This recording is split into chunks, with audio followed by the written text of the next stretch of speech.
Mr. Mast, the chairman of the Foreign Affairs Subcommittee on Oversight and Accountability and the author of this bill. I thank you, Mr. Chairman. The gentleman from Florida and my fellow veteran is recognized for 3 minutes. Thank you to the submariner up front. It's a special kind of service, no doubt about it. I thank the chairman for his work on this legislation, for helping to bring it to the floor, and for his work in helping to make sure that in this body, when those of us that are in here say never again in support of Israel and the Jewish state, that it's something that we are doing everything possible to make sure that never again is the truth. And you might ask, what can this bill, what can this do in support of never again, and why? And the why on it is very simple, because October 7th didn't happen for free. October 7th didn't happen without planning. October 7th didn't happen without delivery of arms from multiple nations. October 7th didn't happen without the intelligence from multiple nations and non-government organizations and individuals. This happened as a result of a great deal of all of the above. This bill is specifically about sanctions, about making sure that we can get to the individuals or the states or the government agencies or the non-government agencies or the companies that enabled October 7th to happen.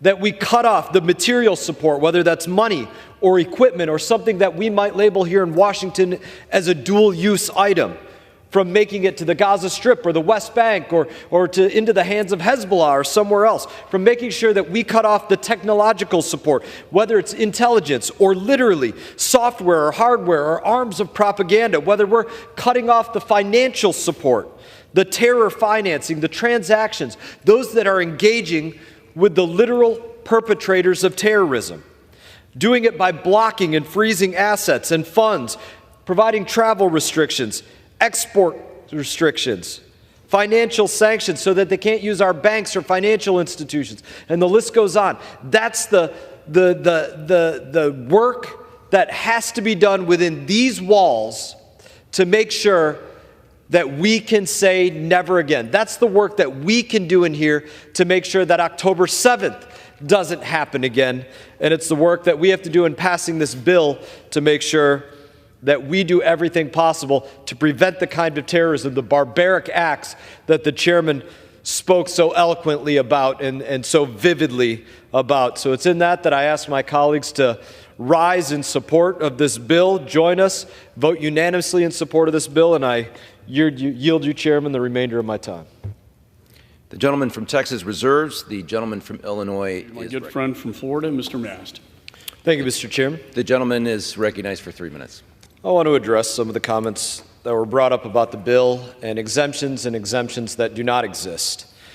And I think it's important to recognize there are some exemptions. There are exemptions for food and medicine. Those exemptions exist. But there are not exemptions for pieces of equipment that might be considered dual-use items that were used to, say, knock over the barricades and the fences and the barriers that were preventing the Palestinian terrorists from making it into Israel. There are not exemptions to, say, allow those kind of pieces of equipment that might come in under agricultural exemptions in this bill. Why? Because they can be dual-use items. That's a reason to not have them. And, I think when we look at this as a whole, I would encourage the other side to not so lightly throw around the idea of innocent Palestinian civilians, as is frequently said. I don't think we would so lightly throw around the term innocent Nazi civilians during World War II.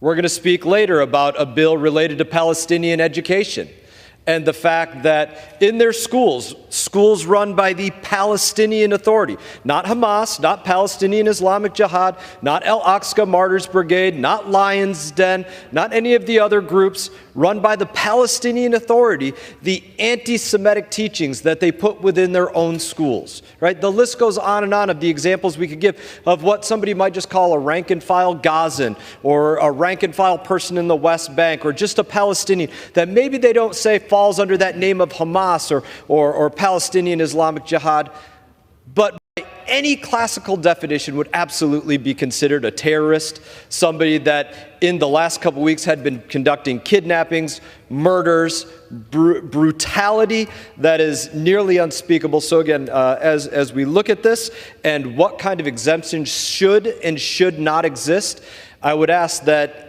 it be looked at through that lens, that there's not this far stretch to say there are very few innocent Palestinian civilians. I haven't seen the videos of the innocent Palestinian civilians that were out there trying to protect the Israelis, that were out there trying to stop the attacks, trying to get the captives returned instead of being taken into tunnel systems. And so look at that as well when we think about the equipment, whether agricultural or otherwise, that might be put in the hands of those terrorists. Thank you, Mr. Chairman. Gentleman from Texas reserves.